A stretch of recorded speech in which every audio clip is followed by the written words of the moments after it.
Bonjour tout le monde, Yannick Godreau de Godreau Évaluation d'entreprise. Aujourd'hui, je voulais faire un blog pour vous parler de nos entreprises québécoises et l'impact de la crise sur leur valeur, la juste valeur marchande de ces entreprises-là. Alors, pour commencer, vous comprendrez que d'évaluer une entreprise en date du 31 décembre dernier, où on ne connaît pas tous les impacts de la crise de la COVID et du pétrole, versus évaluer la même valeur, la même entreprise, mais à une date d'aujourd'hui, on n'a pas la même conclusion de valeur. Alors pourquoi? C'est ce qu'on va discuter. Mais la première des choses, c'est de parler du concept d'incertitude qui s'installe. Alors si on prend par exemple le marché boursier, on voit que en mars dernier, il y a eu un énorme déclin, une baisse des indices boursiers de valeur, des indices boursiers, et si on regarde aujourd'hui, ces jours-ci, on voit des swings très importants de plus ou moins 3-4 des indices financiers. Donc, on voit beaucoup de volatilité. En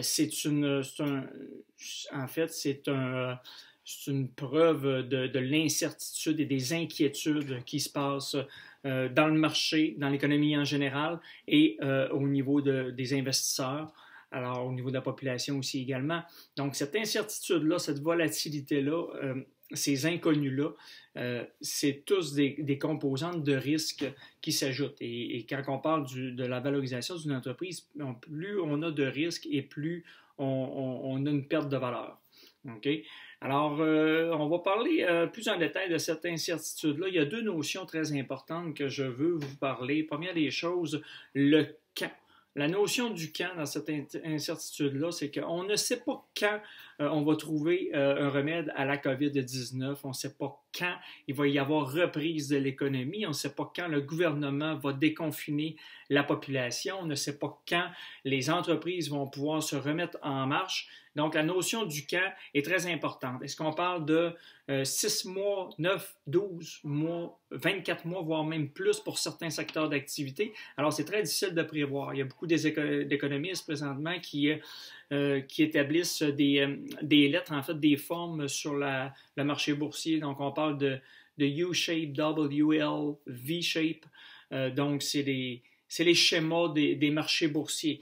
Mais c'est difficile aussi pour les économistes. Bien que je respecte leur profession, celui qui va avoir produit, qui va avoir en fait estimé correctement la reprise, va avoir simplement été plus chanceux que les autres. Maintenant, l'autre notion à l'intérieur d'incertitude, il y a le comment. On voit nos entreprises québécoises avec beaucoup de créativité, il y a beaucoup d'innovation technologique, virtuelle, le web qui est en train de se mettre en place. Donc, ça va faire en sorte de changer nos façons de faire, d'exploiter une entreprise et des nouveaux modèles d'affaires qui vont être mis en place. Et aussi le comportement de l'être humain, le comportement du consommateur va changer également. Donc, une entreprise qui avait sa raison d'être avant la crise n'aura probablement, pour certaines, n'aura plus la raison d'être après la crise. Et en contrepartie, il va y avoir des nouveaux modèles d'affaires, des nouvelles entreprises qui vont voir le jour. Donc, le comment a aussi une composante d'incertitude assez importante. Maintenant, plus technique, pourquoi il y a une différence de valeur quand on l'évalue en fonction du 31 décembre versus en date d'aujourd'hui? C'est qu'au 31 décembre, on va utiliser, l'évaluateur va utiliser une méthode de capitalisation des bénéfices nets de l'entreprise. Donc, ce qui veut dire qu'il va regarder l'historique financier de l'entreprise, qu'est-ce qu'elle génère, il va établir un bénéfice caractéristique, donc un bénéfice moyen qui représente fidèlement le futur parce qu'on est en stabilité économique, donc on se base sur le passé et on se dit c'est ce qui va arriver pour le futur. Maintenant, vous comprendrez qu'en date d'aujourd'hui, le dernier 12 mois des résultats financiers de l'entreprise, on ne peut pas dire c'est ce qui va arriver pour le prochain 12 mois et le suivant d'après parce qu'on est au ralenti, on est en fermeture temporaire. Donc, ça fait en sorte qu'on doit utiliser une autre méthode d'évaluation d'entreprise, celle de l'actualisation des flux monétaires. Pour ce faire, on se doit de faire des projections financières mensuelles tout d'abord, et ensuite 1 an, 2 ans, 3 ans, 5 ans. Et puis, on actualise ça à un taux qu'on appelle d'actualisation. Okay? Ce taux-là est le taux de rendement qui est recherché par un investisseur pour une entreprise précise. Donc, Pour les projections financières, ben, ce que je propose de faire, c'est différents scénarios. On peut, étant donné qu'il y a de l'incertitude et on ne sait pas ce qui va arriver, c'est important de faire plusieurs scénarios, peut-être 3 ou 4 scénarios, et d'appliquer une probabilité de réalisation pour chacun des scénarios et arriver à une moyenne pondérée. Donc, il y a beaucoup de facteurs qui vont impacter nos projections financières. Il y a l'aide financière aux entreprises qui est donnée par les gouvernements. On sait que le gouvernement fédéral a déjà mis en place différents programmes d'aide financière. Il y a le provincial qui reste à se positionner et à se mettre en place. On va voir ça dans les prochaines semaines, mois.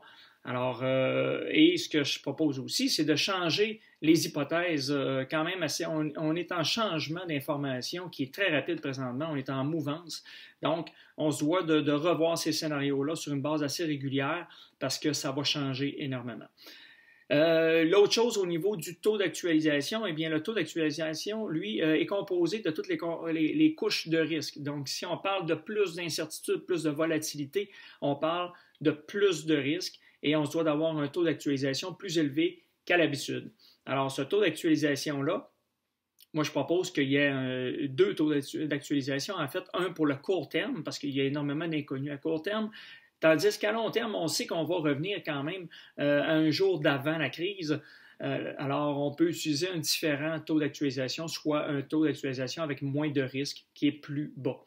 Donc, et l'autre raison aussi pourquoi la valeur va avoir diminué entre le avant, au 31 décembre, et en date d'aujourd'hui, c'est le concept d'escompte d'illiquidité. Donc, le concept d'escompte, on appelle aussi de non-commercialisation. En fait, pour nos entreprises privées, il y a cette incapacité-là à convertir notre investissement en argent rapidement. Au même titre que sur le marché public, boursier, où c'est que c'est facile de convertir notre investissement rapidement. Dans 24 heures, on peut échanger nos actions contre un montant d'argent sur une plateforme, en fait, sur le marché des entreprises privées, on ne jouit pas de cette capacité-là. Alors, il y a un concept d'escompte qui s'installe et qui vient diminuer la valeur de nos entreprises. Maintenant, dans le contexte actuel de crise, ce concept-là prend peut-être plus d'importance. Ça va peut-être être plus difficile et une période plus longue avant de vendre notre entreprise qu'avant la crise. Alors, ceci étant dit, maintenant, j'aimerais vous parler au niveau des entreprises, les secteurs d'activité qui vont être le plus touchés. Bien, on voit beaucoup la restauration, évidemment. Donc, on peut penser qu'en moyenne, dans ce secteur d'activité-là, les entreprises vont avoir perdu, les restaurants vont avoir perdu un 40-50%. Il y a certains restaurants, précisément, qui vont devoir fermer, même plusieurs, on parle présentement, donc ils vont avoir perdu 100% de leur valeur. Même chose du côté du secteur d'activité du commerce de détail, il va être extrêmement impacté. Il y a plusieurs commerces qui vont devoir fermer leurs portes. Il y a d'autres secteurs d'activité aussi qui vivent exactement la même chose. En fait, c'est des secteurs d'activité qui ont souvent des charges fixes très importantes, telles que le loyer dans les endroits clés. Donc, le loyer est très important, c'est une charge fixe absorbée. Si on parle d'une crise de 1 mois, 2 mois absorbée, c'est peut-être possible de passer au travers, mais si ça va jusqu'à 4, 5, 6 mois, ça devient quasiment impossible pour eux.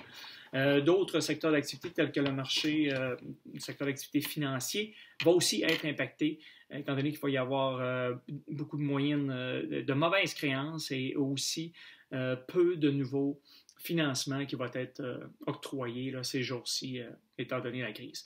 Alors, en contrepartie, il y a d'autres secteurs d'activité qui vont prendre de la valeur. Donc, des entreprises dans le domaine médical, le commerce en ligne, tout ce qui est virtuel, le contenu web et ces choses-là vont prendre de la valeur à travers cette crise-là. En fait, il y a une expression en anglais qu'on parle souvent, c'est cash is king. Cash is king prend tout son sens ces jours-ci, durant cette crise-là. En fait, les entreprises qui vont avoir le plus de cash, de liquidité, de cumuler dans leur bilan, vont être celles qui vont perdre le moins de valeur, qui vont passer au travers de la tempête et donc qui vont avoir plus de facilité.